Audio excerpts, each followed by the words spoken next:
You're listening to Puck and Roll. Here's your host, Patrick Lordy.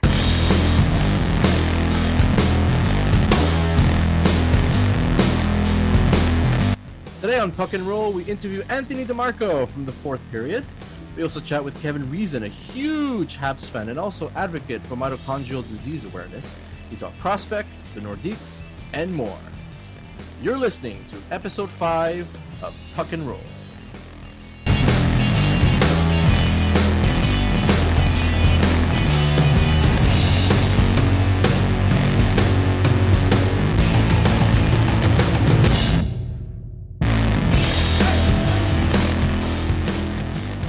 Hello, everyone, and thank you for joining us for another episode of Puck and Roll, your weekly roundtable discussion, all things Canadians. I'm your host, Patrick Lorty, and we will immediately begin with version 2.0 of the Habs Blists. It is my pleasure to introduce Maria Buabdo as the new voice behind the segment with all the latest Montreal Canadiens news.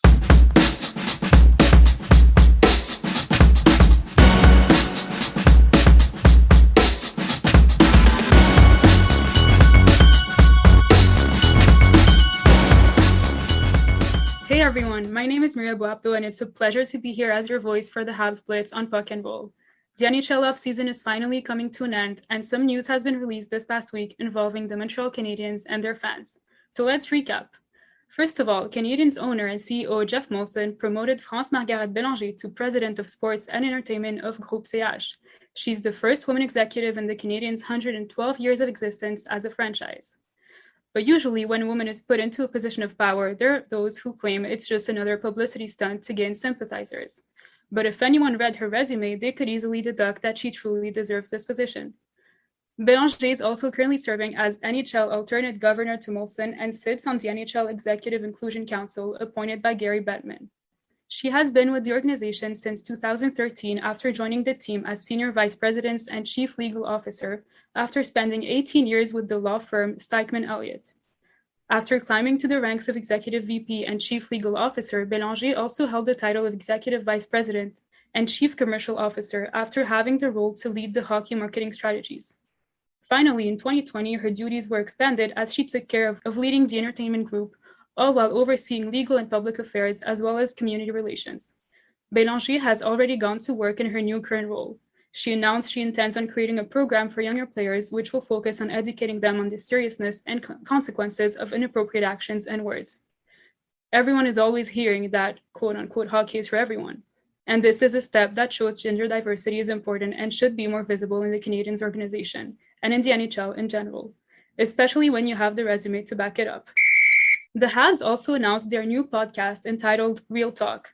It's a bilingual podcast in association with the Scotiabank Hockey Club about, quote, subjects that matter, from 2 SLGBTQI+ issues and race to finding ways to grow the female game, unquote. There will be 4 episodes in the first season, and it will be interesting to hear from players and other members of the team about topics that might not be talked about as openly as they should. It was also announced on Wednesday that the Habs rookie camp will be starting on September 15th. There have been many speculations about who will be invited to rookie camp on the internet, just like on our show with our Prospect Heroes segment. The list will be released shortly and will feature some very hungry prospects. Once rookie camp is over, the participants will then gather at the team's golf tournament on September 21st.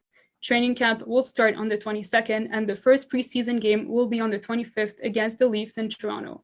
So mark your calendars because hockey season is closer than you think. That also means golf season is ending soon. Head coach Dominique Ducharme held his charity golf tournament on Thursday, and some familiar faces were there, including Josh Anderson, Jonathan Drouin, and Mathieu Perreault. After a few months of silence about Drouin, Ducharme finally announced that he has been working out and getting ready to get back to the team. According to Ducharme, Drouin is relaxed, confident, and excited to come back and show who he can be. And we are just as excited to see him back on the ice. It also seems like Carey Price will be back in the first few days of training camp, which is amazing news considering he just had knee surgery in July and was expected to need 10 to 12 weeks of recovery. There is also some broader news about how Canadian teams are implementing new COVID restrictions for next season. The Calgary Flames, Vancouver Canucks, and Winnipeg Jets announced they will require all fans to be fully vaccinated at least 14 days prior to any game they attend. The Edmonton Oilers and Toronto Maple Leafs are giving their fans the option to either be fully vaccinated or present a negative COVID test within the last 48 hours. The Canadians haven't announced anything official as of yet, but the province of Quebec will be implementing a vaccine passport starting September 1st, making regulations already available regardless.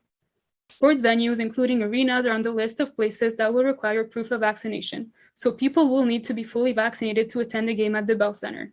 Many Quebecers are opposed to the idea of vaccine passport, and some ticket holders from different teams have claimed they would be giving up their tickets because they don't support the team, arena, or province's decision. However, that is up to them, and giving up their tickets will be another fan's gain. So you can bet arenas across Canada will be packed and extremely noisy regardless. A big change from last season's empty seats and fake crowd noises.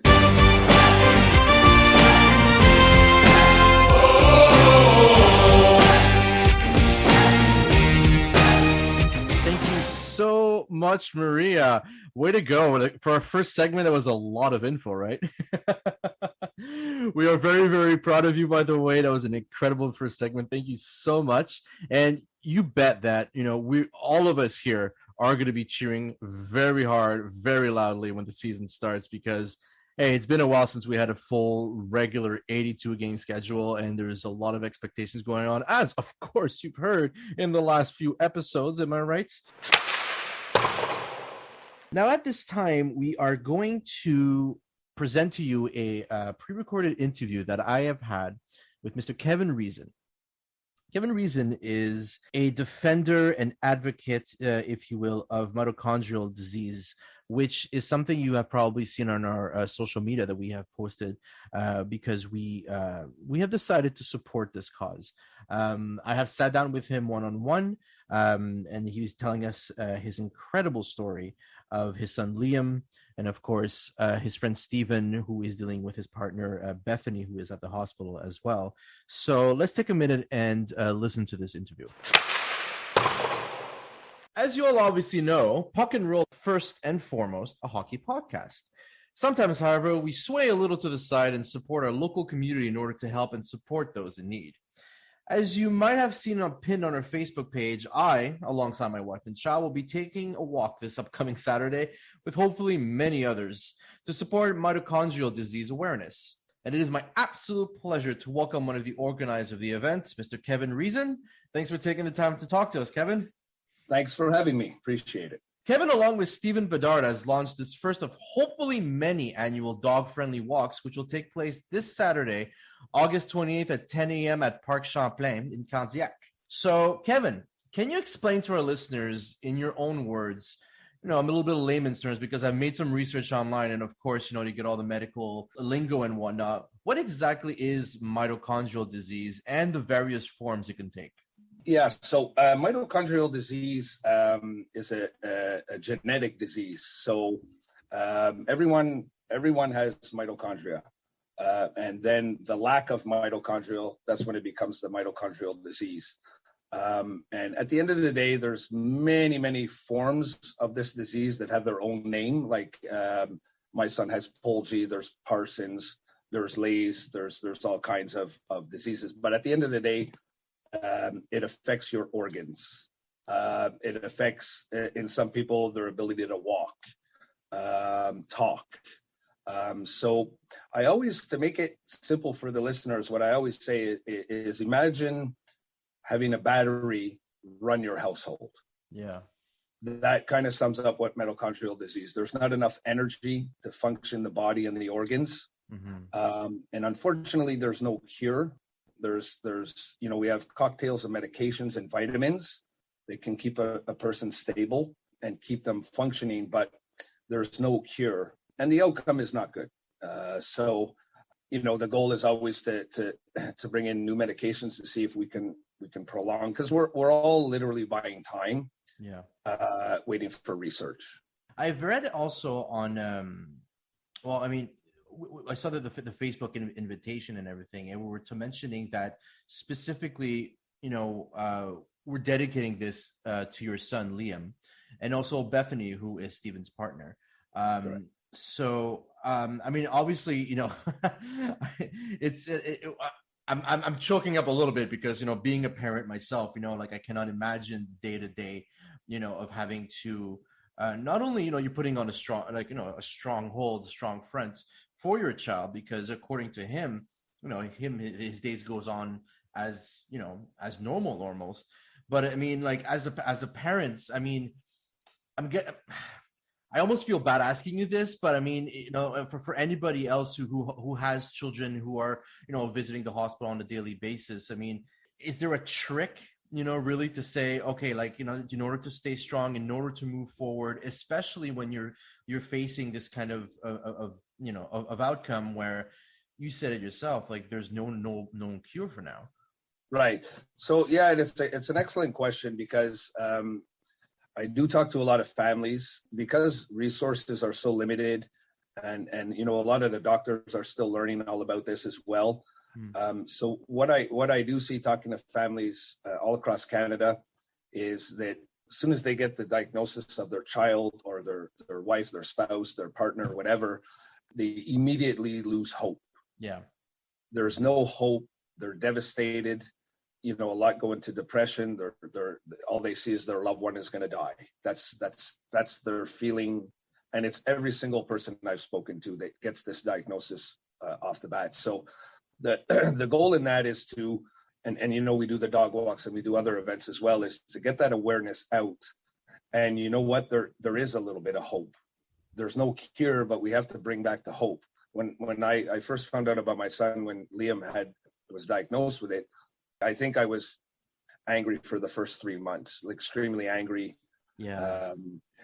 You get a little depressed. You just don't know where it's going. So, but then I said, I got to turn that anger into doing something. And that's when I created the Liam Foundation and doing what I'm doing now, and reaching out to families, and families reaching out to me, because there's, in most cases, it's cocktails of medication and vitamins to keep that person stable.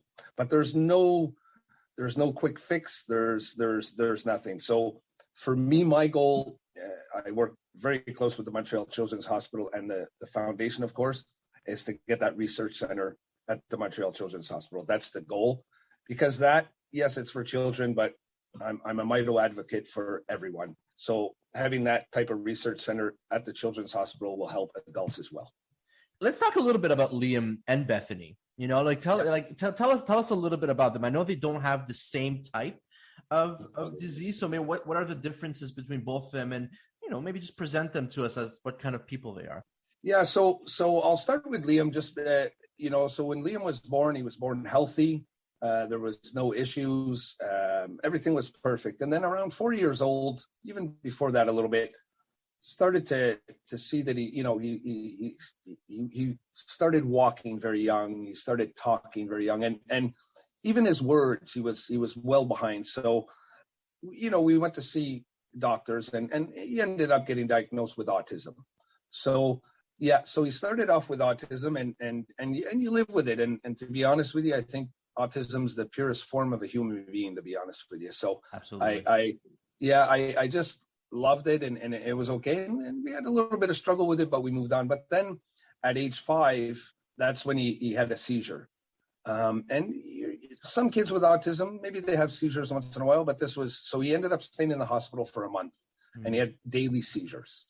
So the doctors at the Montreal Children's Hospital had no clue what it was, and we were taking blood tests and EEGs and scans, and they finally got the seizures under control with medication, and then he was diagnosed with epilepsy. At the same time, me and my wife got a blood test because they were thinking, let's just check the genetics. Let's see if there's anything there. And to our surprise, it came back that both me and my wife have a gene that's mutated, and it's very rare that it happens to two parents, and it's the POLG gene. Oh, wow. So the POLG gene, so we actually passed that on along to Liam. And I mean, we got it from, whoever. We're not looking for who gave it to us or whatever, but yeah, so that's what happened. So from then, after the seizures, he lost all ability to walk, to talk, to like when he does walk now, like with therapy and everything, we have him in therapy. It's a struggle. He I don't want to make light of it, but just to kind of give you a visual, he walks like he's drunk. The stability of it. Or someone with vertigo, for that matter, right? Like when we're kind of exactly. So but in his little world, he's happy. So this happened 2 years ago. Started the foundation about a year ago. and things happen, and just by doing this